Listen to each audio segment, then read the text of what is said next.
93.5 FM, streaming live at newhavenindependent.org. If you see me walking down the street and I start to cry each time we meet, walk on by, walk on by. Make believe that you don't see the tears, just let me grieve in private, 'cause each time I see you I break down and cry. Walk on by, don't stop. Walk on by, don't stop. Walk on by.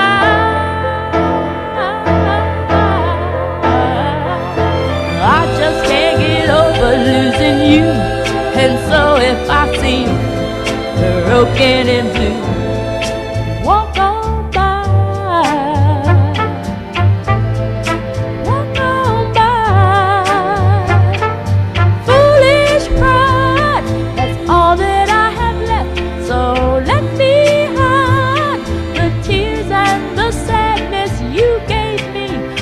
You said goodbye. Oh, walk on by, don't stop. Walk on by, don't stop. Walk on by, don't stop. Oh, walk on.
I'm gonna take myself a piece of sunshine and paint it all over my sky, yeah. Be no rain,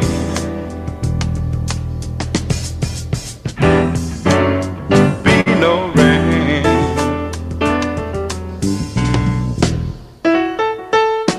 I'm gonna take the song from every bird and make them sing it just for me, yeah. Birds got something to teach us all about being free, yeah. Be no rain,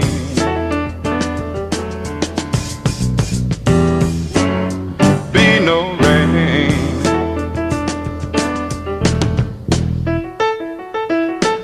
And I think I'll call it morning from now on.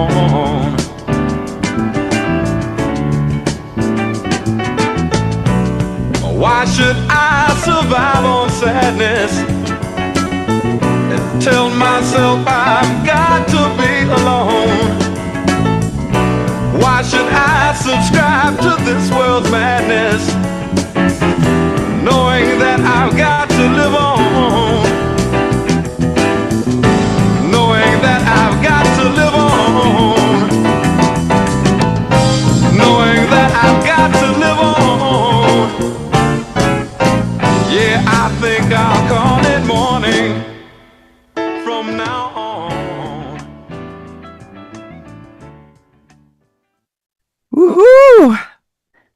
Happy weekend. It's the weekend. We are We are in the weekend, good people. You know my weekend start right today. Weekend start on Thursday around these parts. It starts. It starts. It starts. So I hope everybody's well. I am well. I am up. I think it was gonna rain today. Looks a little overcast and gloomy out. Good morning. We're still mourning our Dolly Parton, but we're also mourning a couple of folks. Let me just say this, because there's a post out there. Five white women that black folks don't play about. Y'all know them. You know who we don't play about: Princess Diana, Tina Marie, Betty White, Jane Fonda, and Dolly Parton. Them white women we don't play about. The rest of y'all kick rocks. But then, you know, we don't play about them. It's raining. My sister Lo said it's raining in New Jersey. I don't think the rain quite reached us yet. It looks mighty dry. Yeah, no, we ain't got it yet. We ain't got it yet. We ain't got it yet. We ain't got it yet. So anyway, thought I'd put that out there. The 5 white women black folks don't play about. It's a good list. Princess Diana, Tina Marie, Betty White, Jane Fonda, and Dolly Parton. Them the ones we mess with. That's it. Now, if y'all got some more to add to the list, that's on you.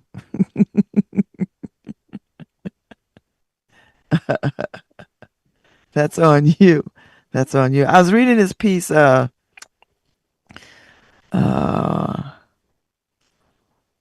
I was reading something that got me thinking about the Supreme Court and this foolishness allowing Donald Trump to manipulate the vote. And it gave a good analogy.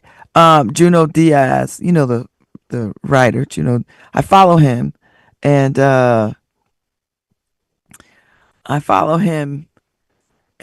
love the way he always posts. He gets us past the New York Times paywall. Like he posts a whole article in his post. Juno's like, I got to get this information out. I ain't messing with these people. I I ain't messing with these people. So I got to go find he gave it in the article. He didn't write the article. Somebody wrote the article.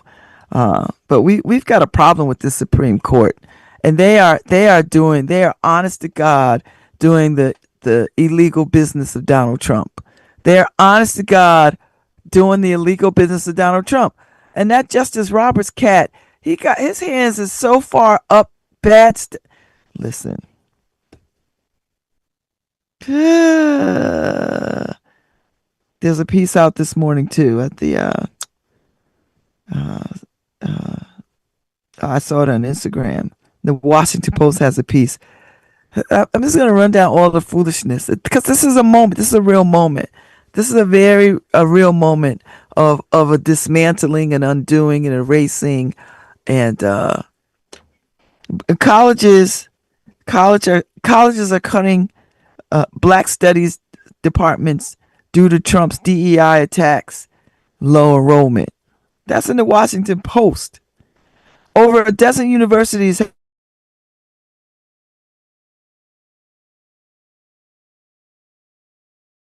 including University of Iowa, University of Texas at Austin, University of Kansas, Northwestern University, University of Georgia, University of Alabama, University of North Carolina at Chapel Hill. Listen, Donald Trump is not going to be in power much longer. And he's not going to be it forever and ever. And so all these people that are so afraid to fight back and that are just, and I know people got all kinds of rationale why people feel like they can't fight back, they can't blah blah blah, whatever it is. The tides are going to turn. The tides are going to turn, and people are not going to forget how some of these companies, these universities, these colleges behaved in this moment. And black people, you know damn well we got the longest memory of anybody. You know, listen, So Erica R. Edwards, the chair of Black Studies at Yale University, said, given the concerted attempts of our current administration and its allies to suppress history and silence truth, it comes as no surprise that Black Studies programs are facing challenges from the inside: cuts, intense scrutiny, censorship, and consolidation, as well as attacks from outside because they hate Black people. And you know what? I am tired of anybody not understanding that simple fact. This administration has just magnified and amplified and mirrored the hatred that lives in the body and the bowels of this country. And until they are willing to deal with that, we're going to understand and know that this country hates its black people. Not its black people, black people. They hate anything that's white because they feel that their whiteness is subject to being erased. That's how we got here. This is why Donald Trump is so popular, because he's convinced these poor ass white people, because the majority of the people that voted for him are uneducated, illiterate, can't read, low on the economic totem pole, all the things, all the economic drivers that speak to poverty, comorbidities, all the things. And he has convinced them that, listen, I could lead you out because you've not tapped into your whiteness. You've allowed black people to run amok over your whiteness. That's the thinking. So here we are. And they think mediocre white supremacy is equal to black excellence. Good morning, everybody. I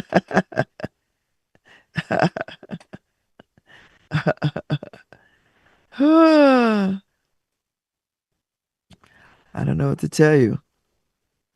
LSU closes African American Culture Center for black students. They close it. You got these white institutions where there's a black center for there's an African American culture center for black students, and they close it. And the NAACP had to send a letter, had to have some remarks. They have a response to the reported closure of the African American Center. The NAACP. And I listen, I can't. This font's so small, I gotta take my glasses off. What do they say? They say, it is with profound anger, disappointment, and heartbreak that we acknowledge the reported closure of the African American Cultural Center at Louisiana State University.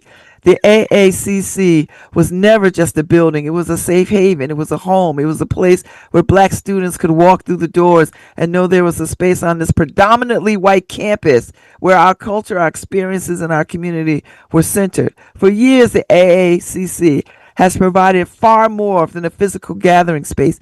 It has housed African American student led organization, cultivated educational and cultural initiatives, connected students to resources, and provided services to all students. It has created opportunities for students to build community, find mentorship, celebrate their culture, and feel seen. And now that space is gone. At this time, the LSU NAACP is seeking clarity from university leadership regarding the reasoning behind this decision, the process by which it was made, and what this closure means for students, organizations, programs, staff, and the future of culturally affirming spaces on this campus. We cannot examine this moment in isolation. Across the country, we continue to witness black spaces and culturally specific programs being reduced, restructured, defunded, or eliminated. We cannot continue to ignore the impact of decisions that diminish spaces created to serve black communities. We cannot normalize the continued erosion of black spaces. And it goes on and on and on and on and on. Yeah. I mean, listen, there's more to it. I just can't see it. Uh, I'm gonna tell you something. I'm gonna tell you something. I'm gonna tell you something. When I see stuff like this happening across the country, it means it was already in them to do it. It was already brewing. They were just looking for a way to do it for years and years and years and years. I'm convinced. Because you just can't do that mess overnight. You done had this for 20, 30, 40, 50 years, and now just like that you shut it down because you've always wanted to shut it down. Because these private white institutions always wanted to shut it down. They didn't give a damn about black students. What they did like was black student money. They did like that. So I'm not convinced that white people anywhere in this country has our best interest at heart. And I'm not talking about the white people who are in allyship. So don't get it twisted. I'm talking about the white people who every day get up in their mediocre selves and say, what can I do to destroy this country? Because that's what you got to do to carry on the way they're carrying on. You got to wake up every day and be like, who can I bitch slap today? How many niggas can I get out of something? How many Latinos can I move from this? How many people can I lock up today? You got to get up every day thinking, white is right and by any means necessary. You gotta get up with that mindset. You got to, because to do anything else does not explain it. Because when you undo African American studies, when you undo places and spaces, affinity spaces for students, for anybody, that means you already had a mind to do it. You were looking for the right opportunity because you don't want the backlash. But now we are in this climate and this moment where the backlash doesn't matter. It doesn't matter because you've got a whole bunch of folks who are like cheering you on. And we black folks, we ain't no strangers to multiple fights on multiple fronts. We've been fighting multiple fights on multiple fronts forever. We've been fighting white folks, black folks, and everybody other kind of folks. We've been fighting prejudice, bigotry, racism, all the isms. This ain't new to us. This is not new to us, but it is quite telling to go this far. And these private white institutions and some of these black institutions are getting on my daggone nerves too. But I digress. I told you, when I talk about white folks, I always talk about when I talk about white folks and the dastardliness of them. There's 3 to 8% of us that get down with that. So when I talk about private white institutions, I'm including the 3 to 8% of the black ones that get down like this. That's what I'm doing. I'm just, I know the erasure is real. You cannot rationalize it. And I don't want to hear anybody rationalizing it. And don't miss me with the foolishness.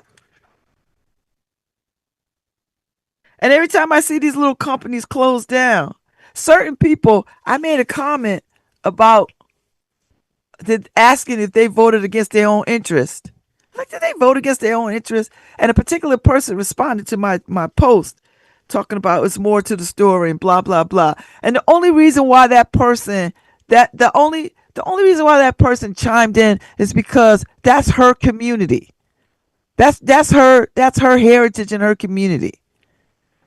I didn't get no smoke about nothing else. They're not concerning themselves about nothing. See, this is the narrow-mindedness, foolishness that I cannot stand. You will chime in on your community stuff, but you don't give a damn about whatever is happening anywhere else. I don't hear you speaking it, but as soon as it's your culture, your community, whatever, then you got your lips flapping about there's more to the story. There's always more to the story. My question is always going to be in this moment, did they vote against their own best interest? Let's start there, because when you start there, that gives me some understanding of what you was thinking and what you was trying to gain and what you was trying to do as a company. See, look at all these little farmers out here. Now, black farmers ain't down with it. They ain't been down with it. But these little white farmers out here, cattle ranchers, chicken farm, all the poultry people, all of them, overwhelmingly voted for Trump because they couldn't stand the fact that a black woman could lead them. Now here they are. Now you got 30,000 pounds of Argentinian beef that ain't shit. that you can't even eat that got to get recalled. And some people got that stuff at the house. And there's some people at the house talking about, well, if I cook it long enough, it'll be all right. All right. All right. Meanwhile, people are dying from measles. What we eradicated 50 years ago? Yikes. See, we in a mess right now.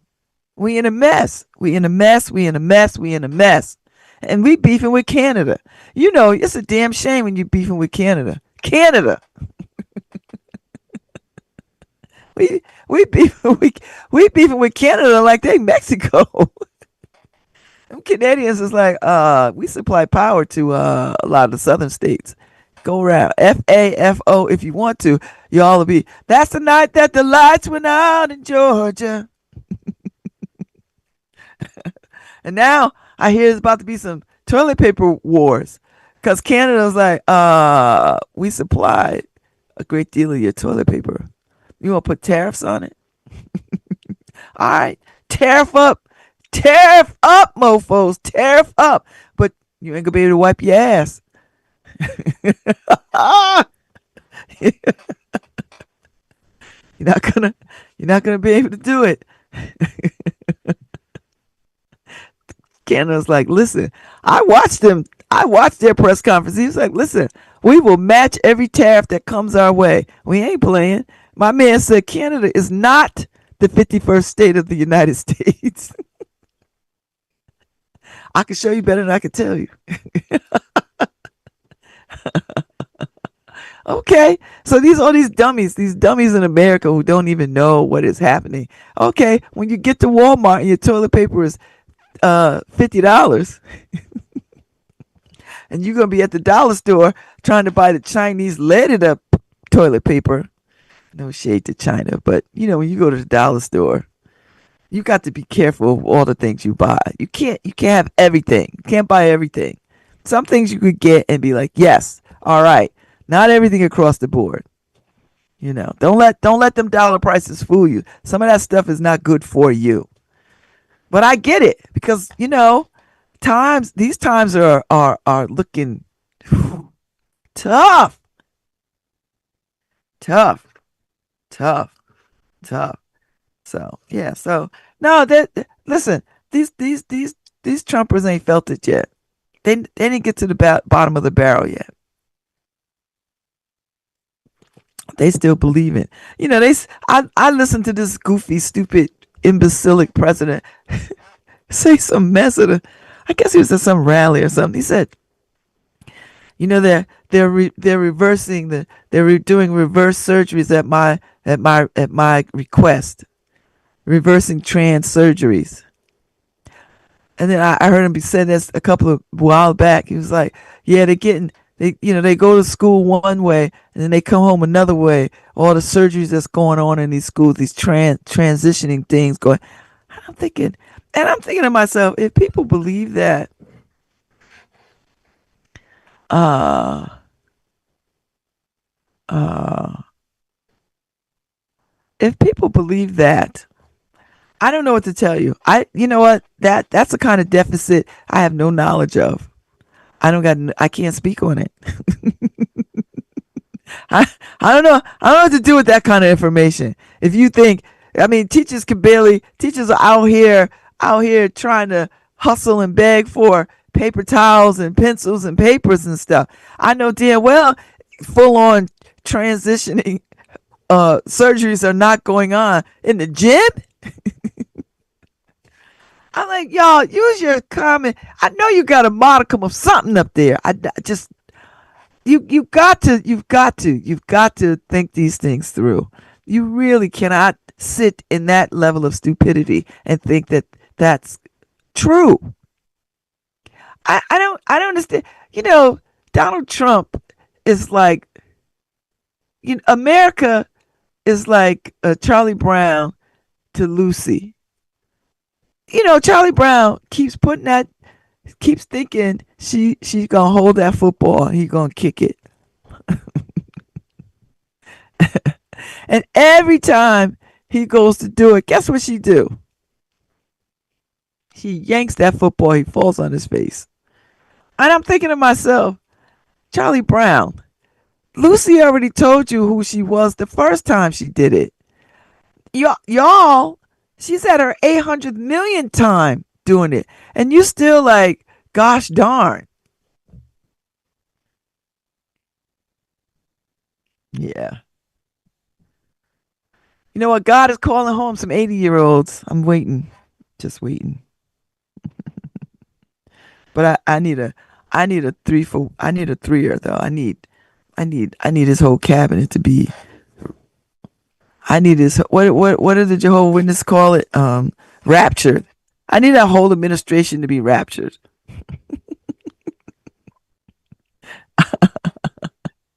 I need I need that whole cabinet to be and and the Supreme Court justices except the three that got good sense. It's only three. It's only three that got good sense, and then we can rebuild a Supreme Court. But I need everybody else under the Trump lunacy to be raptured. Wouldn't that would be good? There's a book out where white people walk into the ocean and drown.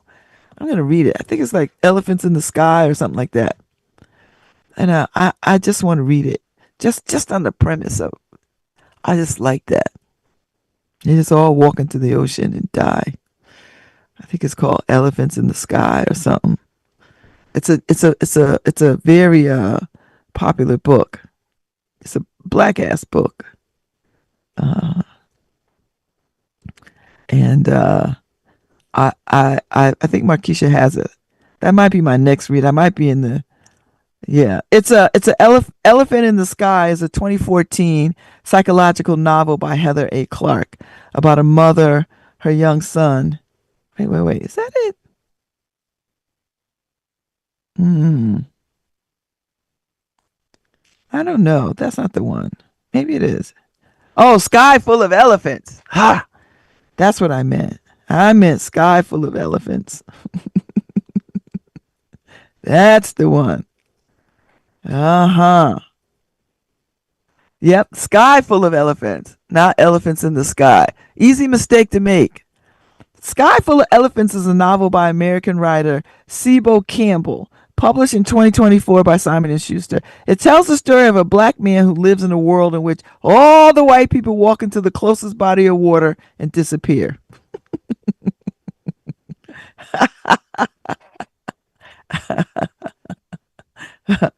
Woo! The book was featured in the Aspen Words Literary Prize 2025 long list, and the book received a starred review in Publishers Weekly, which wrote that it evoked Cormac McCarthy's novel The Road, and that its plot was a stunning allegory that would spark much discussion. It received a more critical review in the Kirkus reviews, which described it as plotting, a novel weighed down by its often too florid prose and unrealistic dialogue. I don't care. I want to. The premise alone has me. White folks walking into the body of water and disappearing. Listen, that might be a romance. I might put that on my. I might. I might put that on my reading list. It's on my reading list, but I don't know if it's like at the top of my reading list. I think you know, I might read Isabel Wilkerson's A Warmth of Other Suns. I read Cast, which I loved. I loved it. That woman writes so beautifully.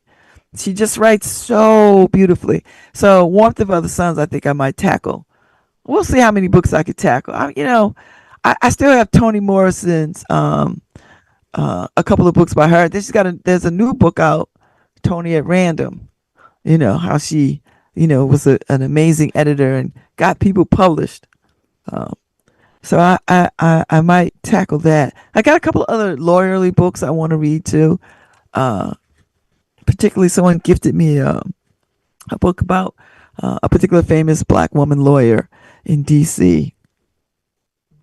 And so I might take my, we'll see what happens. Let's see how much I can.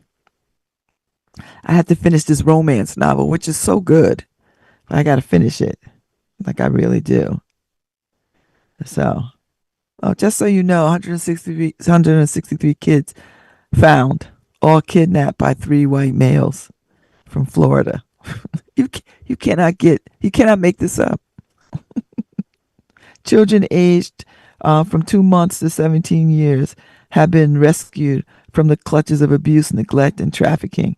These innocent kids were found scattered across Florida, 6 U.S. states, Puerto Rico, and 12 foreign nations. Trafficking is a real thing, and it thrives in the United States. Just so you know, just thrives in the United States. So, yeah, so we got a lot going on.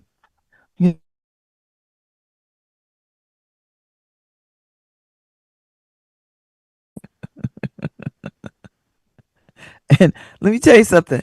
They are holding that Epstein file tight, tight, tight, tight, tight. Because they know there's too many people in that thing. The fallout would be so great.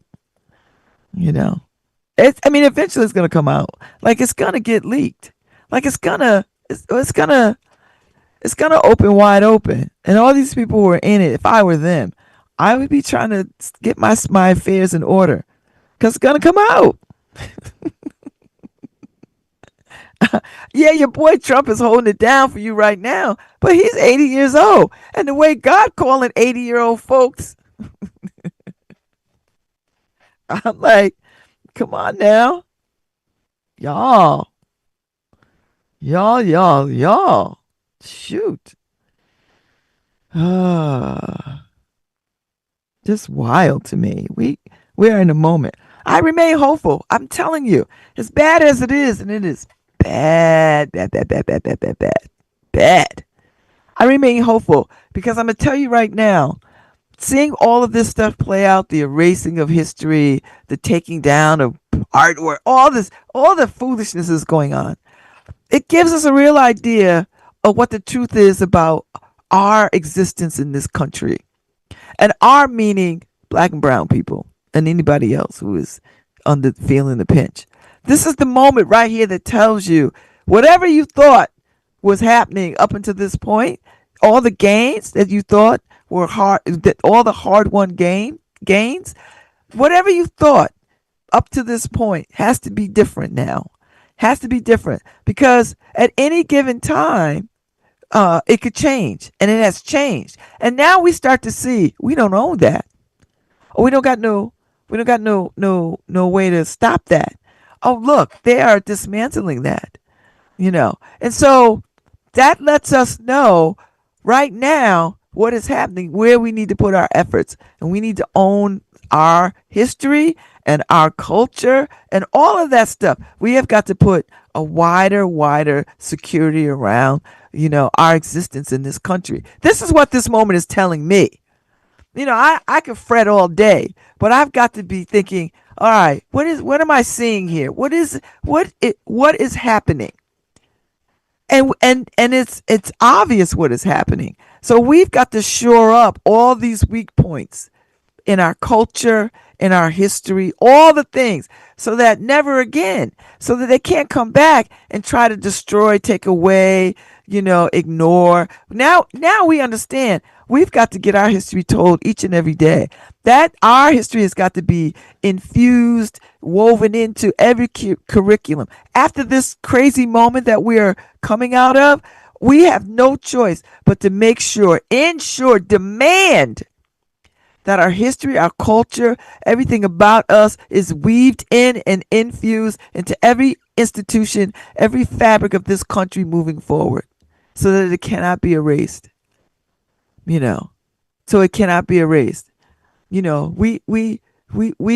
I wouldn't be surprised if they tried to throw a sheet over Martin Luther King's statue in the mall on D.C. I wouldn't be surprised. They're already trying to change battleships and, take Colin Powell's name off stuff. Like they're already trying to do this. So when we come back around, and we will come back around, we ain't left. We still here. But we know now we've got bigger work to do. We have to ensure. That they cannot do this again. They can't. So we have to get ingrained and institutionalized across the fabric of this country because we thought we were, but now we know we ain't. When they could take down pictures by us, for us, through us, because they feel like it's what. And I don't even know how they get to think that, oh, we get to decide that this black is not the black we want, or we don't see the need for black, you know. And yes, rightly so, we're outraged. But the question for me is, and why not? Why do you think that what you're saying is the way to go with this? Because when we lay out the history of white folks anywhere in the world, it is one of destruction and chaos and rape and pillage. So I'm trying to understand what are y'all trying to preserve? What's your culture? Because everything in your culture is stolen. It's just stolen. You spent centuries stealing people, language, food, music, art. What's your culture again? What's American? Stolen goods is American. Ain't nothing ain't nothing about white folks that's original to white folks. Nothing. Ain't nothing except maybe raisins and potato salad. That's it. You know. I'm just like, stop it. But this is the moment. So this is why I remain hopeful, because we see where the cracks are. We see. I mean, we've always known where the cracks were in the justice system. We knew that. We knew we were disproportionately in serving in prisons and jails across this country, disproportionately. But the majority of the crimes committed in this country is by white people. White people, not black people, white people. It just looks disproportionate to us because that's what they harp on. But it's white people walking into schools, killing kids. And, we ain't done that. And say whatever you want about urban, inner city, whatever the code language is that is acceptable at the moment. You know. Yeah, sure, they put metal detectors in black ass schools, but it's the white kids walking into their schools that's killing up everybody. Ain't there been no mass shooting in no black ass school nowhere in this country. Nowhere. But they want you to believe that somehow or other we're the terrorists. But it's them little crazy ass white kids and white people and worthless white men, who think that whiteness is equivalent to black excellence, and they can't understand why they don't have nice cars and nice houses and all this other. How do those niggas get to have it? Well,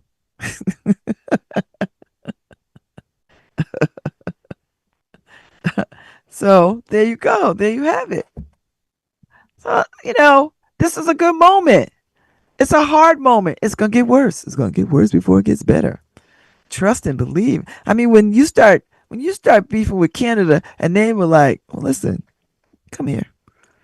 Y'all going to need some toilet paper. Oh, I saw this. I saw this statistic this morning. Do you know the United States uses more toilet paper than anybody on the planet? And I started to think about this, and I know it's because we don't have bidets in our bathrooms. You know what a bidet is? You wash your ass after you use it. So we don't have that.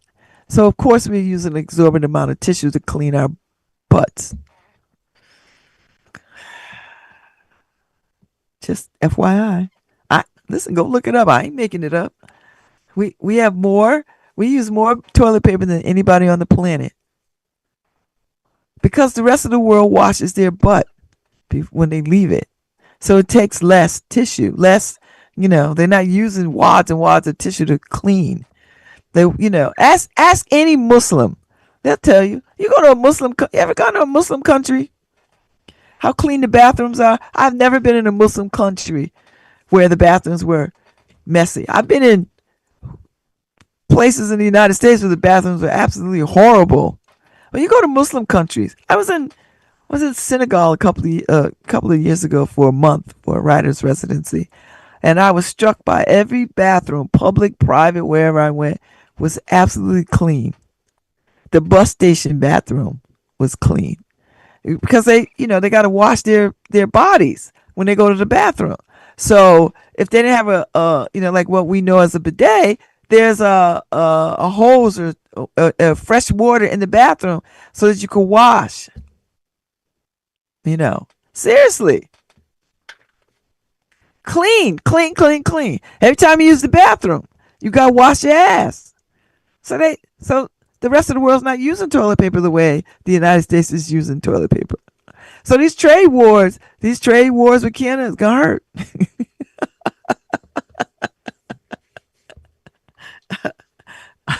I'm telling you. Cause listen, even Costco ain't gonna be able to help you. And Costco, you get 8,000 rolls for $20. That's gonna change too. Keep messing with these Canadians. They're gonna be like, we're gonna rain maple leaves on you. Canada ain't playing with these Trump hoes. They're not playing. They are not playing.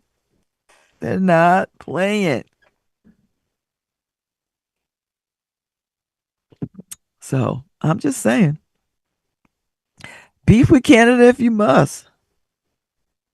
You know, beef with Canada. They got some stuff that we need, and people don't see when your everyday practical life is seamless. You can walk into any grocery store, get what you want, do all the things, seamless, seamless, seamless.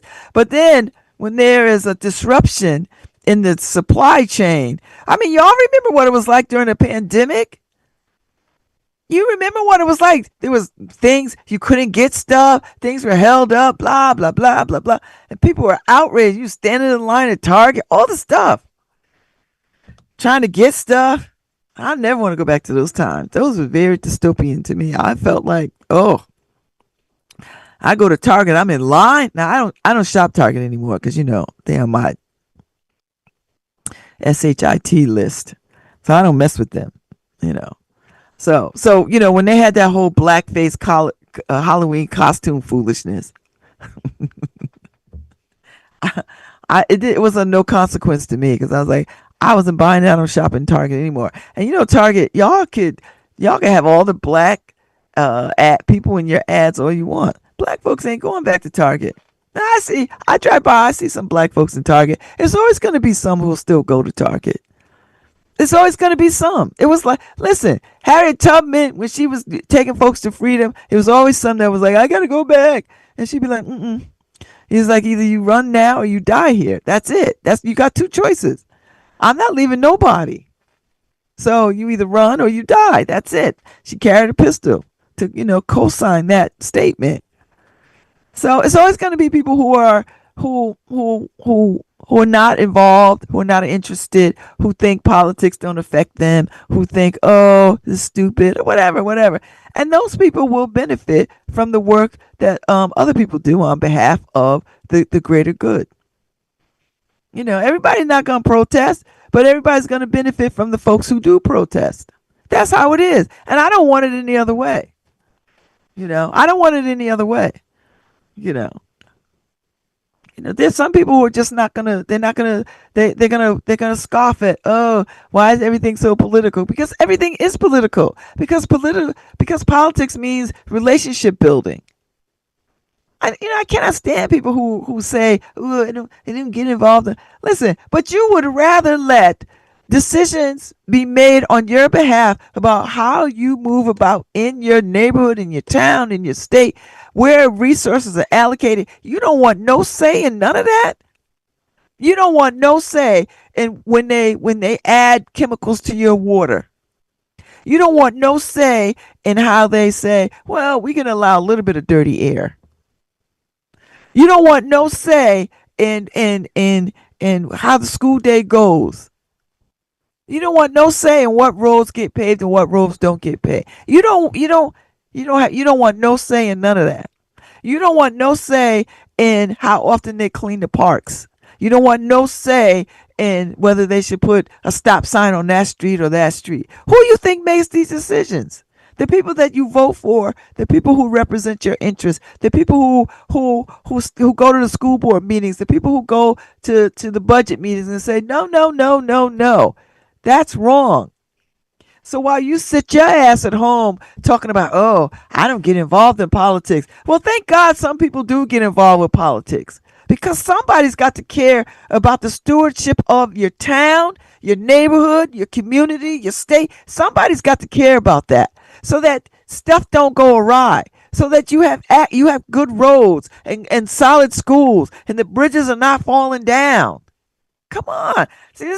See, people want to be American spectators, but they don't want to be holders of democracy. You want all the benefits of democracy, but you're not willing to fight for democracy. You know, voting. Why should I vote? Why shouldn't you vote? Why shouldn't you vote? Tell me a good reason why you shouldn't vote. And if you tell me some mess about, oh, people gonna run, whoever wins, they're gonna win, they're gonna do what they want to do. And then so that's your rationale. That makes you feel better about being a poor ass citizen. They're just gonna do what they want to do. All right. I know I'm tired of convincing people about this, but there's enough people out there who understand what we're up against and who are fighting, boots on the ground, writing letters, all the things, calling out. You don't like what the governor is doing? You exercise your ability to write a damn letter or make a phone call and say, you know what? I don't like that. I don't like it. And let me tell you why I don't like it. You know, stop. Be active. Be active. You know, this land is your land. This land is my land. From California to the da da da da. So, the naysayers, the whiners, the people who don't know what's going on, who walk around in the fog, who don't vote, who don't seem to be interested in anything, but will thumb thug on social media all day. They will thumb thug from their cell phones all day, or from their keyboards in basements, unaware. You know that they'll weigh in, but they won't weigh in public. Listen. I love when I see these town hall meetings and people get riled up, right or wrong, whatever it is. That means people care. They care. They care. They care. They care. They care. And it shows. And when people care, because it only takes a few people to sort of care enough to get things done. And they do. There's a lot of people out there, who are on the right side of things, who believe in a woman's right to choose, who believes, that diversity, equity, and inclusion is our strength, who believes that, everybody needs a fighting chance, who believes the rent is too damn high, who wants to see our national treasures taken care of and not drilled through or trampled through or treated like trailer park. Like that these things ought to be taken care of for the generations to come. There are people who believe and fight for we have to have clean water.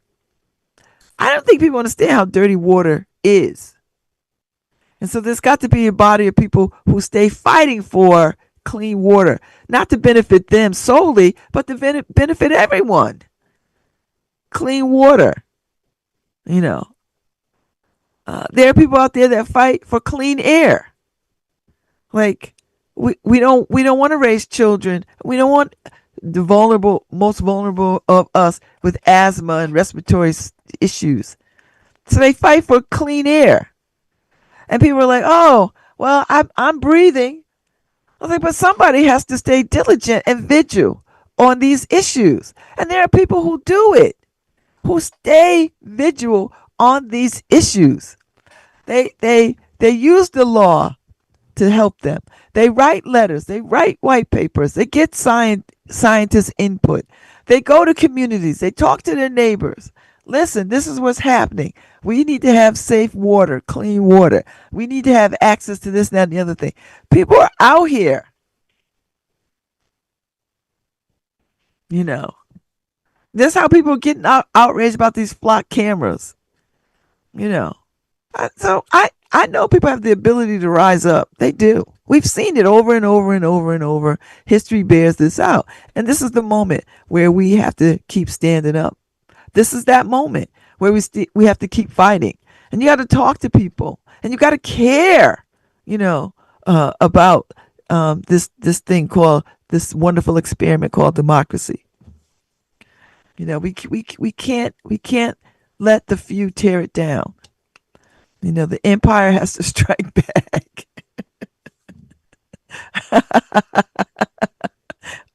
we have to fight back. Because I'm gonna tell you something. We are in a moment. We've never had a war on these shores, not since the Civil War, the Revolutionary War. And I dare say it is late in the day for us to be having people roll up on us. That would be a bad thing. I don't think it's going to happen, but it's going to happen at some point. You know, and you know, when you have people who have no sense of diplomacy, decorum, or understanding of how the world works, you know, and picking fight and fighting wars, you know, for no other reason than to show some kind of sick military might. Look, we the badasses on the block. We'll kick your ass. You know, that mentality is so outdated. Because, you know, there's cheaper ways to kill lots of people. You don't need guns and tanks and ships to do it. There's other ways. There's lots of cheaper ways to mass kill people. Oh, but that's inhumane. We want to stay in the humanitarian way of killing people slowly over a period of time. That's what we want to do. It's far better to shoot a man on the battleground than to like poison their water supply or something. You know, drop infectious bombs on them, or those kinds of warfare kinds of things. And don't get me wrong, I know we have the capability. I'm just saying there's cheaper ways to kill people, you know. But it's good theater. It's theater when you fight a war the way that, you know, Pete Hegseth and Donald Trump wants to fight, you know. So interesting. Like measles. You're right. All these things that we've cured. That's what's gonna kill us all. Y'all better brush up on your damn zombie movies. I'm gonna tell you right now. Brush up on your zombie movies. Let me win some lottery money. I got to get me a homestead somewhere. I can give me a property and start building my fortress. I'm not kidding you. Put me a fortress that's hard to get by. The only thing I'm thinking, where do I want it to be? Do I want it to stay in the Northeast, or do I want to go see, I got to go deal with all them crazy white people if I go to Utah or, you know, Colorado, big country out there. But, you know, you have to deal with white people who think you don't belong, you know. But, you know, enough money will buy you protection. Yeah. Yes. So, you know, that's where we are. This is a moment. This is probably one of the biggest teachable moments. If we come through this, and we're not coming through this unscathed by any measure, but if we can get to the midterms and the dust settles, then we can start the business of rebuilding. If we don't get bogged down in foolishness, if we could get to the business of rebuilding and reinstating things, because that's what needs to happen, you know. And all these people, you know, that are whining about government is too big, and I never understand that. It's like, you want as many people as you can to make things go smoothly. I don't want one guy plowing the roads. I live in this damn city. I need more than one guy plowing the roads. I don't need only two guys picking up all the trash in the city. That's stupid. Unless I lived in a village somewhere. I live in a city. You know, I always tell people when they start that that little government foolishness. I said, when you go to the grocery store and they have two checkout, two actual people, maybe one, most times it's one, and then you've got 10 self checkout, that's small government. And there's lines. And you're in this fancy ass grocery store and everybody's in a line waiting to check out. Meanwhile, you've got 15 rows of cashiers, of cash registers that are not being used. But you got one or two people actually ringing, and they're never the youngest people. No shade to older people, because I'm an older person. Because if I'm behind the register, I'm in no hurry. I'm gonna tell you right now, if I'm behind that cash register, I'm in no hurry. You're not gonna give me. I don't. You can look at me mean all you want to. Do you want these groceries, ma'am? Do you want these groceries, sir? Because I could unring all this, and you could go get your groceries somewhere else. See, that would be my attitude. I'd be sweet though. I'd be like, hey, blah blah blah blah blah. But if I hear a sigh or a teeth sucking, I'm like, So I want people to understand what small government is. If you go to the grocery store, and y'all and everybody has done this, and I've heard it time and time and time again, whether you are at Walmart or Aldi or Stop and Shop or ShopRite, it's all the same. The only place I have not had experience of long ass lines is Trader Joe's. I don't know what they got in their secret sauce, but they don't have long lines. But everywhere else there's long lines. And everybody's annoyed, right?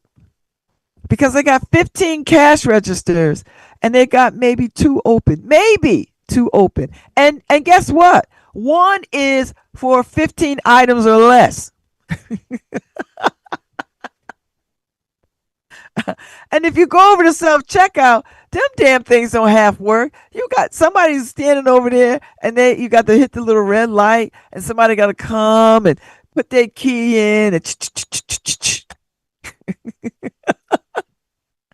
that, my friends, is small government. Now, what would be perfect is if 15 registers have 15 cashiers, and there was only two self checkouts. For the people that just run in to get some mints or a thing of toilet paper, and then two lanes of 15 or less cashiers. See, we used to have it good. We didn't we have it all?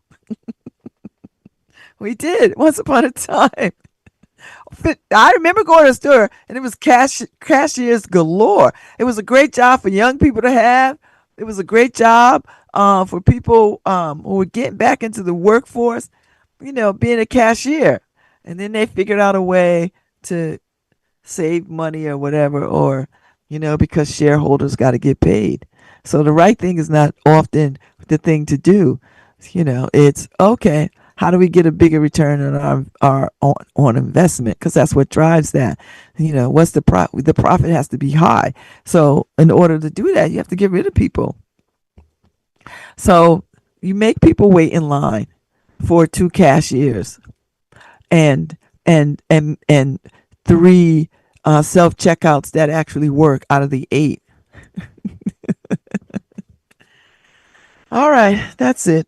It's Thursday. Make it a good day. Take your umbrellas. Don't get caught out there. Unless you're like me. You don't mind the rain. I don't. I can stand the rain. On a sunny day. Yes, I don't mind it. That's right. Whenever I'm out.